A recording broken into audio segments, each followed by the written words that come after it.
बिस्मिल्लाहिर्रहमानिर्रहीम। अस्सलाम वालेकुम डियर स्टूडेंट्स। जैसा कि आप जानते हैं कि यूनिट नंबर 2 के फर्स्ट 5 शॉर्ट क्वेश्चन हमने अटेम्प्ट कर लिए हैं। आज हम लास्ट 5 शॉर्ट क्वेश्चंस देखते हैं और देखते हैं कि फर्स्ट शॉर्ट क्वेश्चन की स्टेटमेंट क्या है।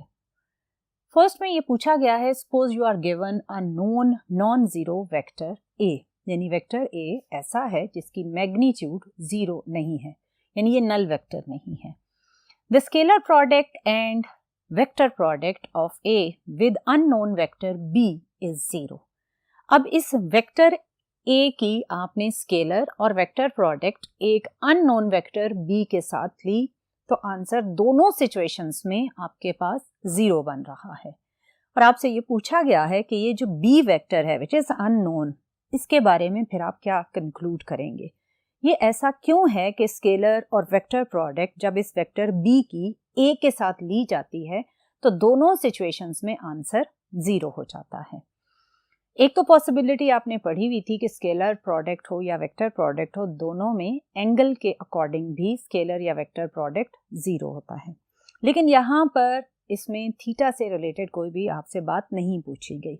सिंपली ये कहा गया है कि B कैसा वेक्टर होगा जिसकी वजह से A के साथ स्केलर प्रोडक्ट 0 है, यानी A डॉट B भी आप करते हैं तो आंसर क्या बनता है 0। और जब आप A और B का क्रॉस प्रोडक्ट लेते हैं तो भी आंसर 0 बन रहा है। इस सिचुएशन में हम ये कंक्लूड कर सकते हैं कि अगर A नॉन जीरो वेक्टर है तो इसका मतलब ये B फिर नल वेक्टर था।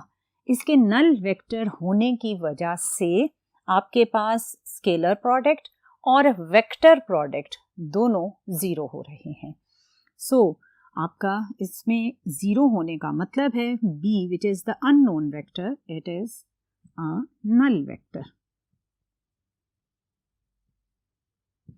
अगर आप एंगल के बारे में सोचें तो अगर आप 0 डिग्री एंगल लेते हैं जिस पर आपके पास क्रॉस प्रोडक्ट 0 हो जाता है तो फिर स्केलर प्रोडक्ट नॉन जीरो होता है, क्योंकि ये scalar product 0 degree between A and B जब एंगल होगा तो ये मैक्सिमम होगा। इसी तरह अगर आप 90 डिग्री एंगल लेते हैं, इस एंगल के केस में A डॉट B आपके पास 0 हो जाएगा और A cross B again maximum magnitude carry करेगा।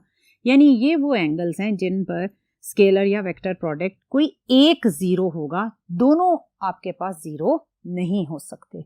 अगर दोनों 0 हैं तो इसका मतलब फिर B जो है वो एक नल वेक्टर है। ये तो एक सिंपल सा क्वेश्चन था। अब नेक्स्ट क्वेश्चन देखते हैं।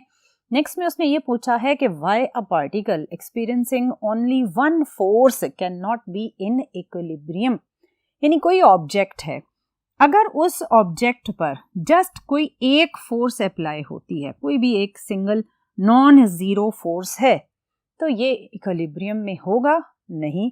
ऑब्वियसली ये कभी भी इक्विलिब्रियम में नहीं आ पाएगा। द रीजन इज दिस, क्योंकि ये एक सिंगल फोर्स है। इसके इफेक्ट को 0 करने के लिए यहाँ पर इसके एग्जैक्टली इक्वल एंड ऑपोजिट कोई और फोर्स होनी चाहिए थी, तब यहाँ पर इस मैस का नेट इफेक्ट ऑफ फोर्सेस इस मैस पर 0 होता और एक्सेलरेशन भी 0 होता। अगर एक सिंगल फोर्स एक्ट कर रही है तो फिर उस केस में आपके पास इस मैस में एक्सेलरेशन प्रोड्यूस हो जाएगा, और जब एक्सेलरेशन प्रोड्यूस हो जाए तो वो फिर इक्विलिब्रियम नहीं होता। So an object under the effect of single force will have a non-zero acceleration and it will not be in equilibrium, क्योंकि इक्विलिब्रियम की जो मस्ट कंडीशन है वो है कि एक्सेलरेशन 0 होना चाहिए। ये था आपके पास नेक्स्ट क्वेश्चन। अब मूव करते हैं नेक्स्ट बोर्ड की तरफ और देखते हैं कि आज के थर्ड शॉर्ट क्वेश्चन की स्टेटमेंट क्या है। जी dear student, third short question door में प्रोड्यूस होने वाले टॉर्क से रिलेटेड है। क्वेश्चन की स्टेटमेंट को बाद में देखते हैं, पहले आप ये सिचुएशन देखें। ये हमारे पास एक डोर है जिसकी राइट साइड पर यहाँ पर हैंडल है और इस हैंडल के ऑपोजिट साइड पर ये हिंजेस हैं, यानी राइट साइड पर हैंडल है और लेफ्ट साइड पर हिंजेस हैं। अब अगर आप इस डोर को इस हैंडल की हेल्प से ओपन करते हैं तो आपने देखा होगा कि डोर को दोनों तरफ ओपन किया जा सकता है। कुछ सिचुएशंस में डोर को अगर आप आउटवर्ड पुल करते हैं तो आपके पास इसमें रोटेशनल इफेक्ट प्रोड्यूस होगा और ये ओपन हो जाएगा। और कुछ सिचुएशन में आप इसको इनवर्ड साइड पर फोर्स अप्लाई करते हैं और डोर आपका ओपन हो जाता है इन इनवर्ड डायरेक्शन। अब इसके आउटवर्ड या इनवर्ड जो मोशन है उसको कहा गया है कि आपने यहाँ से ऑब्जर्व करना है, टॉप व्यू लेना है डोर का और आपने ये बताना है कि इसमें जब टर्निंग इफेक्ट प्रोड्यूस हुआ ओपन करते वक्त वो किस तरह का था, वो क्लॉकवाइज था या एंटी क्लॉकवाइज था। इसी सिचुएशन को अगर आप क्वेश्चन में देखें तो पूछा गया है to open a door the handle is on right end the hinges on the left, a torque must be applied, यानी इसे ओपन करेंगे तो ऑब्वियसली एक टर्निंग इफेक्ट प्रोड्यूस होगा। अब इज द टॉर्क क्लॉकवाइज और counter clockwise when viewed from above? Does your answer depend on whether the door open towards or away from you?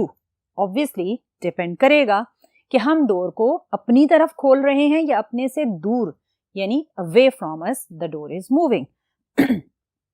अगर आप इस हैंडल से डोर को ओपन कर रहे हैं, सपोज करें आप इसे आउटवर्ड डायरेक्शन में फोर्स अप्लाई कर रहे हैं, तो जब ये आउटवर्ड डायरेक्शन में ओपन होगा और आप यहाँ से इसे ऑब्जर्व करेंगे तो इसका आउटवर्ड जो रोटेशनल इफेक्ट होगा वो इस तरह का होगा, यानी ये आउटवर्ड आकर कुछ इस तरह रोटेट करेगा।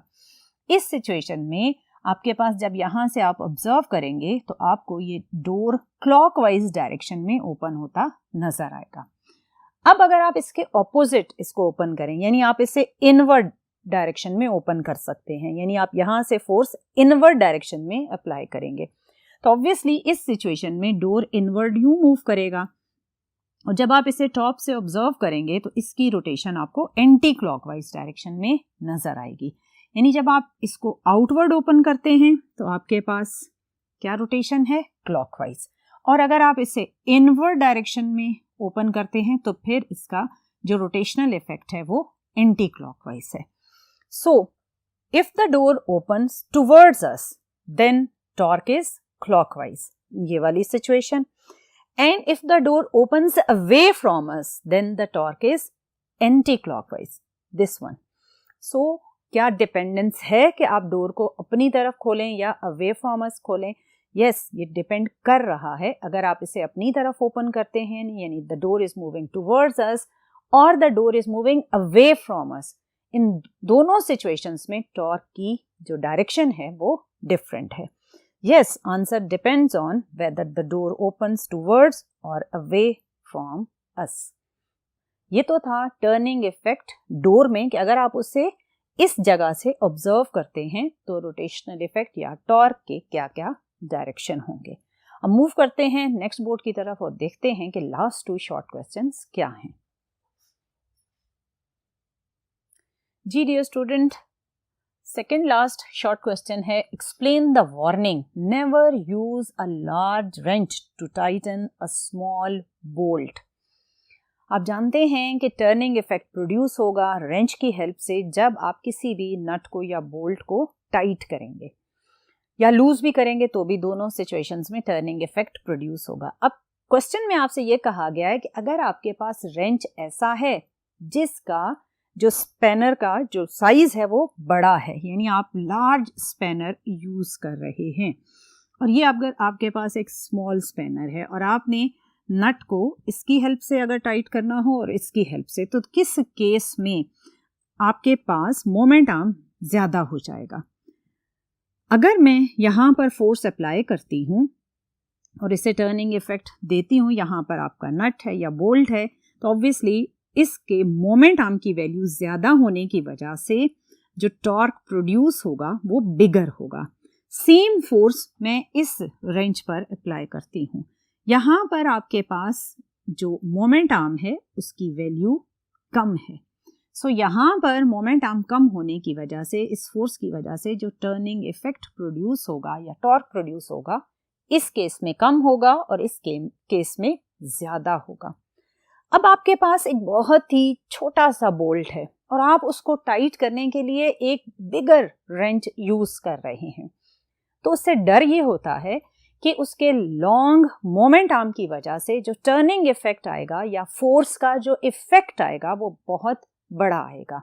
यानी इस पर अगर आप स्मॉल फोर्स भी अप्लाई करेंगे तो स्मॉल फोर्स का मोमेंट आर्म बिगर होने की वजह से जो टर्निंग इफेक्ट प्रोड्यूस होगा वो ज्यादा हो जाएगा और आपका वो जो स्मॉल बोल्ट है वो टूट सकता है। सो उसको ब्रेकिंग से बचाने के लिए कोशिश ये करनी चाहिए कि अगर आपके पास स्मॉल बोल्ट है तो आप रेंच भी स्मॉलर ही यूज करें, लेकिन अगर आप यही रेंच यूज कर रहे हैं तो बहुत बहुत केयरफुल होकर यूज करें ताकि आपके पास strong impact of force produce ना हो। अब इसका आंसर कुछ इस तरह से आप लिखेंगे कि if the wrench is larger then we receive more torque for smaller force due to large moment arm. क्योंकि लार्ज मोमेंट आर्म होगा, आप फोर्स थोड़ी सी भी लगाएंगे तो इन दोनों का प्रोडक्ट बनेगा टॉर्क, तो ऑब्वियसली टर्निंग इफेक्ट स्ट्रॉन्गर आ जाएगा। This large effect of force can break a small bolt. So इस बोल्ट की ब्रेकिंग को प्रिवेंट करने के लिए ये वार्निंग दी जाती है। अब देखते हैं कि लास्ट शॉर्ट क्वेश्चन किस कॉन्सेप्ट से रिलेटेड है। लास्ट में आपसे ये पूछा गया है, a central force is one that always directed towards the same point. Central force का मतलब है सेंट्रीपिटल फोर्स, और ऑब्वियसली आप जानते हैं कि जब भी कोई ऑब्जेक्ट सर्कल में मूव करता है तो उस पर एक्ट करती है सेंट्रीपिटल फोर्स, और सेंट्रीपिटल फोर्स आप किसी भी पॉइंट से ऑब्जर्व करें वो हमेशा एक्ट कर रही होती है towards the centre of the circle. अगर आप यहाँ से भी ऑब्जर्व करते हैं तो सेंट्रीपिटल फोर्स का डायरेक्शन होगा टुवर्ड्स द सेंटर। यहाँ से ऑब्जर्व करते हैं तो अगेन आपके पास इस सर्कल में कोई भी पॉइंट आप ले लें तो सेंट्रीपिटल फोर्स कहाँ होगी? Towards the centre of the circle, जिसे सेंट्रल पॉइंट कहा गया। अब वो ये पूछ रहा है कि क्या ये फोर्स जो कि सेंट्रल पॉइंट से ही पास कर रही है, क्या वो इस सेंट्रल पॉइंट के अराउंड कोई टर्निंग इफेक्ट प्रोड्यूस कर सकती है? तो इसका आंसर है नो। क्योंकि इस केस में क्योंकि सेंट्रीपिटल फोर्स बिल्कुल सेंटर में से पास हो रही है, और आपको सेंटर को ही अगर आप अपना पिवट पॉइंट बना लेते हैं तो फोर्स के पॉइंट ऑफ एप्लीकेशन और पिवट पॉइंट के बीच का डिस्टेंस 0 हो जाता है। सो इस केस में आपका जो फोर्स से रिलेटेड मोमेंट आर्म होगा उसकी वैल्यू क्या हो जाएगी? 0 हो जाएगी।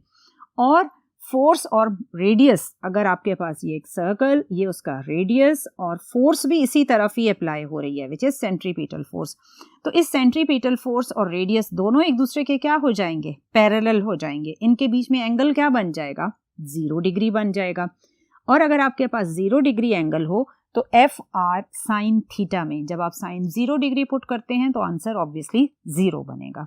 एक ये भी रीजन है, और दूसरी ये भी है कि जब आपकी फोर्स सेंटर से पास कर रही है और सेंटर ऑफ सर्कल को ही आप पिवट पॉइंट ले रहे हैं तो मोमेंट आर्म की वैल्यू क्या हो जाएगी? 0 हो जाएगी, और इसके 0 होने से जो टॉर्क है वो क्या हो जाएगा? 0 हो जाएगा। यानी सेंट्रल फोर्स या सेंट्रीपिटल फोर्स कोई भी टर्निंग इफेक्ट प्रोड्यूस नहीं करती about the centre of that circle, क्योंकि इस केस में मोमेंट आर्म 0 होगा, या आप ये कह सकते हैं कि फोर्स और रेडियस वेक्टर दोनों पैरेलल हो जाएंगे, तो एंगल क्या होगा फोर्स और आर के बीच में? वो एंगल हो जाएगा 0 degree. So dear student, this was all about the short questions. इंशाल्लाह फिर डिफरेंट कॉन्सेप्ट के साथ नेक्स्ट लेक्चर में मुलाकात करेंगे। टिल नेक्स्ट लेक्चर, अल्लाह हाफिज।